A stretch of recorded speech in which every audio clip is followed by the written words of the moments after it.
Corona काल दिल्ली में डर लगता है। जी हां, दुनिया भर में कोरोना से कोहराम मचा हुआ है और हमारे देश में भी 89 लाख से ज्यादा लोग कोरोना से संक्रमित हो चुके हैं। लेकिन राहत की बात यह है कि देश में अब कोरोना की रफ्तार पर ब्रेक लगता हुआ नजर आ रहा है। पिछले एक हफ्ते से कोरोना मरीजों की संख्या में काफी कमी देखी जा रही है। देश में एक्टिव केस की संख्या घटकर 4.5 लाख के करीब पहुंच गई है। 83 लाख से ज्यादा लोग ठीक हो चुके हैं, रिकवर हो चुके हैं। लेकिन इन सबके बीच देश की राजधानी दिल्ली में आंकड़े चौंकाने वाले हैं। ब्रेकिंग न्यूज ये है कि दिल्ली में पिछले 24 घंटे में देश में सबसे ज्यादा मामले मिले हैं कोरोना के। 24 घंटे में 6,396 नए केस सामने आए हैं और पिछले 24 घंटे की बात करें तो कुल 99 लोगों की कोरोना से मौत भी हो गई है। कल दिल्ली में 4,421 लोग रिकवर हुए थे। तो दिल्ली में अभी भी चौंकाने वाले केसेस सामने आ रहे हैं। लगातार कोरोना मरीजों में इजाफा देखने को मिल रहा है। कोरोना के केसेस बढ़ रहे हैं। कल अगर दिल्ली की बात करें तो रिकवर होने वाले मरीजों की संख्या 4,421 थी, वहीं 99 लोगों की 24 घंटे में मौत हो गई है।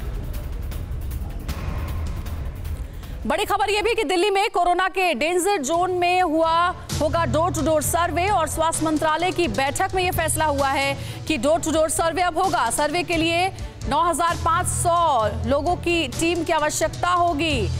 इस समय 3,000 टीमें ही सर्वे कर रही हैं और अभी तक कुल करीब 57 लाख लोगों का सर्वे हो चुका है। अगले 4 से 5 दिनों में सभी चिन्हित घरों तक पहुंचने का लक्ष्य है।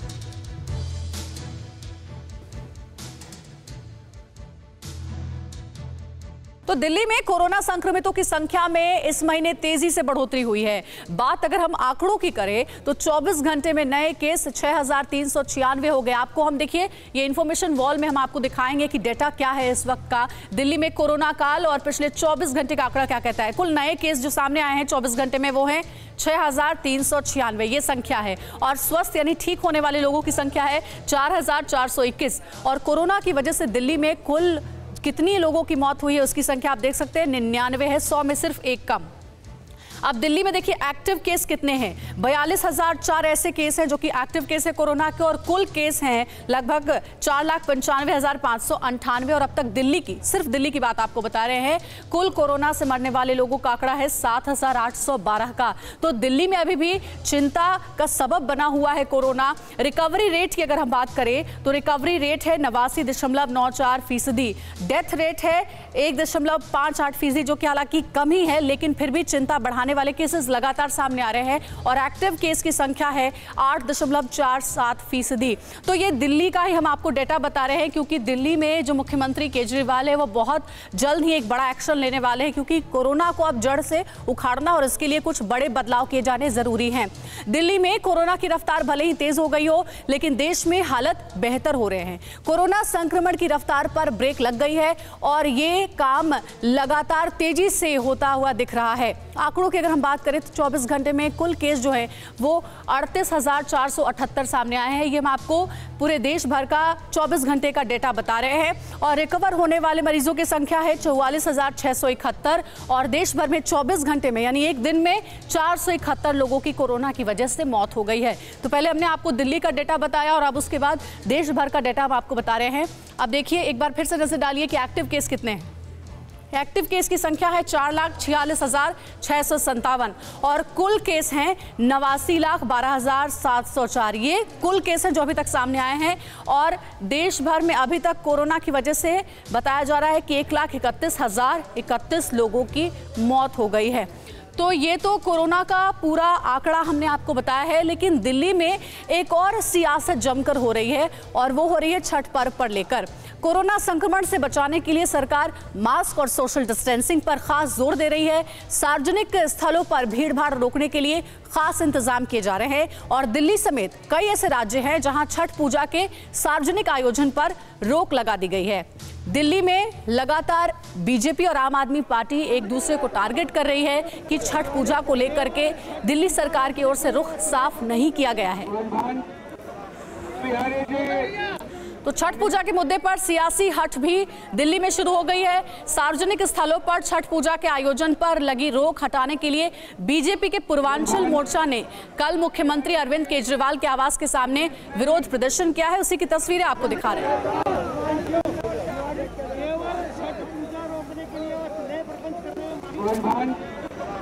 बिहारी जी, मनीष सिंह, और आम आदमी पार्टी और कांग्रेस भी दिल्ली में सार्वजनिक स्थलों पर छठ पूजा कराए जाने की मांग कर रही है, लेकिन आम आदमी पार्टी इसके लिए बीजेपी को दोषी करार दे रही है, तो वहीं कांग्रेस केजरीवाल सरकार को कटघरे में खड़ा कर रही है।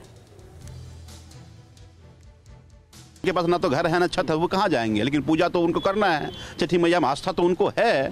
तो इसीलिए मैं मानता हूं कि वो लोग जाकर के पूजा कर पाए तमाम रिस्ट्रिक्शन के साथ। उनकी व्यवस्था केंद्र सरकार को करनी चाहिए थी, गाइडलाइन में करनी चाहिए थी, पर वो नहीं हो रहा है। उल्टा बीजेपी के लोग यहाँ प्रोटेस्ट कर रहे हैं। यदि अरविंद केजरीवाल साहब अक्षरधाम में आरती पूजन कर सकते हैं अपने मंत्रिमंडल के साथ बगैर सोशल डिस्टेंसिंग के, तो मैं समझता हूँ सरकार को ये कदम उठाने चाहिए। छठ पूर्वांचल का एक महान पर्व है, छठी मैया का पूजन होता है, सो ये सरकार का दायित्व बनता है कि वो व्यवस्थाएं करके दें। यदि अरविंद केजरीवाल अपनी पूजा के लिए व्यवस्था कर सकते हैं तो छठ के लिए क्यों आयोजन के लिए ये व्यवस्थाएं नहीं कर सकते, ये बड़ा प्रश्न है। और इसी पर ताजा जानकारी देने के लिए, यानी दिल्ली का ही असर जो है मुंबई में भी देखने को मिल रहा है। मुंबई सरकार ने भी ये कहा इस बार, महाराष्ट्र सरकार ने, कि इस बार छठ पूजा घाटों पर नहीं होगी, इसकी इजाजत नहीं होगी। इन दोनों ही जगहों पे क्या ताजा जानकारी है, इसके बारे में बात करने के लिए हमारे दो सहयोगी इस वक्त हमारे साथ जुड़ गए हैं। दिल्ली से रजनीश रंजन हमारे साथ लाइव जुड़े हुए हैं और मुंबई से शिवांगी ठाकुर हमारे साथ जुड़ी हुई है। सबसे पहले हम दिल्ली का रुख करते हैं, रजनीश के पास चलते हैं। रजनीश, अभी हमने देखा कि कांग्रेस के नेता तो सीधे तौर पर सवाल पूछ रहे हैं अरविंद केजरीवाल से कि जब दिवाली का पूजन आप अक्षरधाम में कर सकते हैं इतने सारे लोगों के साथ बिना सोशल डिस्टेंसिंग का पालन किए हुए, तो छठ पूजा को आखिर इजाजत क्यों नहीं? क्या कहा गया आम आदमी पार्टी की ओर से? देखिए, आम आदमी पार्टी बार बार दिल्ली डिजास्टर मैनेजमेंट एक्ट का हवाला दे रही है और कहीं ना कहीं गृह मंत्रालय के ऊपर उनका पूरा निशाना है कि गृह मंत्री अमित शाह अगर निर्देश देंगे, आदेश देंगे तो दिल्ली सरकार को पूजा कराने में कोई हर्ज नहीं है। लेकिन बीजेपी इस पर राजनीति करने का आरोप लगा रही है, कांग्रेस भी इसी तरह के आरोप लगा रही है। मैं आपको दृश्य दिखाऊंगा। इस वक्त छठ घाट है ये कालिंदी कुंज का, और पिछले साल तक यहाँ रौनक होती थी और आमतौर पर यह माना जाता है कि छठ पूजा में जो घाट हैं उसको सजाने का काम दिवाली के अगले ही दिन शुरू हो जाता है। लेकिन आज से छठ पूजा की शुरुआत हो रही है। 4 दिनों का ये महापर्व है और उसकी शुरुआत आज हो रही है नहा खा से। लेकिन जो घाट है वो बिल्कुल खाली है, एकदम सन्नाटा पसरा हुआ है। यहाँ पर किसी तरह की कोई तैयारी नहीं दिख रही है, कोई लोग यहाँ पर नहीं दिख रहे हैं। और सीधे तौर पर आप कह सकते हैं कि छठ पूजा जो बहुत धूमधाम से मनाया जाता है बिहार और पूर्वांचल के कई जिलों में, लेकिन उसकी एक झलक दिल्ली में भी देखने को मिलती थी, वो इस बार बिल्कुल दिखाई। और अभी से तैयारियां भी शुरू हो जाती थी, वो रौनक भी छठ घाटों पर देखने को मिलती है जो इस बार कोरोना की वजह से नहीं देखने को मिल रही है। अब हम मुंबई चलते हैं, शिवांगी के पास चलते हैं। शिवांगी, मुंबई में कुल छठ व्रतियों की जो संख्या निकलकर सामने आ रही है वो करीब 10 लाख के आसपास बताई जा रही है। नहाय खाए से आज से छठ पर्व की शुरुआत भी हो गई है। अगर घाटों पर सरकार ने इजाजत नहीं दी है तो दूसरी वैकल्पिक व्यवस्था क्या है छठ पूजा के लिए?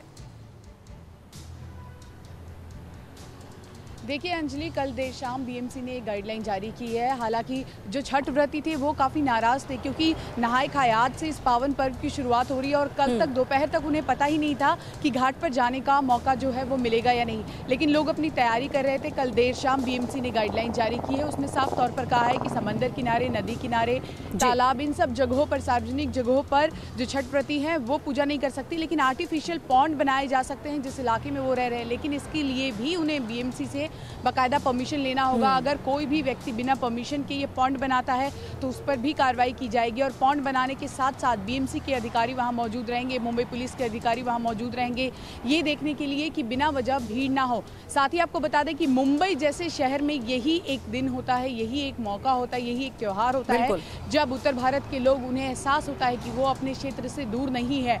तो इस बार जरूर अलग होगा। कई छठ व्रतियों से कल हमने बात की, साफ तौर पर उनका कहना है कि घाट पर गए बिना ये त्यौहार अधूरा होता है। लेकिन कोरोना काल को देखते हुए, अपने स्वास्थ्य का ध्यान रखते हुए अगर मुमकिन हुआ तो वो पॉन्ड में भी करेंगी, जो आर्टिफिशियल पॉन्ड बनाए जाएंगे।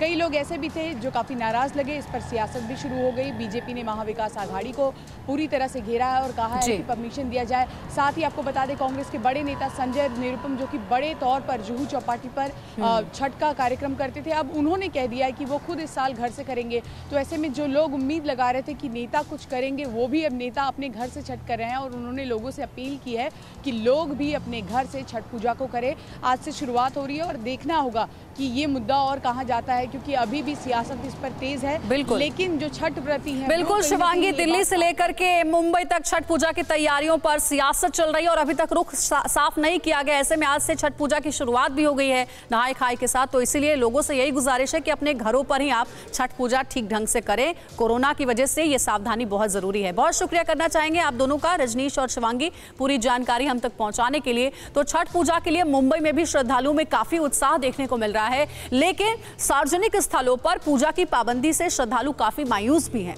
TV9 भारतवर्ष संवाददाता शिवांगी ठाकुर ने छठ पूजा करने वाली महिलाओं से खास बातचीत की है, सुनिए। क्या लग रहा है, इस बार आप लोग पहले की तरह छठ मना पाएंगी या इस बार ये पर्व थोड़ा सा पहले के मुकाबले अलग होगा? नहीं, मुझे तो नहीं लग रहा है कि इस बार हम लोग पहले के जैसा कर पाएंगे। तो ऐसा माहौल ही नहीं है और जिधर हम लोग हैं उधर तो बिल्कुल ही नहीं लग रहा कि हम लोग कहीं बाहर जा पाएंगे। पहले जाती थी नेशनल पार्क, जूहू, इस बार तो नहीं लगता है कि कहीं होगा। तो फिर कैसे आप करेंगे, क्या तैयारियां की हैं? हाँ, सब करेंगे, वहाँ करेंगे, नहीं तो अपना घर में करेंगे। बहुत जोर लग रहा है, जो कैसे इस साल नहीं जा सकती वहाँ, फिर भी अपना जहाँ हूँ वहीं से सूर्य नारायण को प्रणाम करूँगी। अड़ी सोमवार से शुक्रवार शाम 6 बजे सिर्फ TV9 भारतवर्ष पर।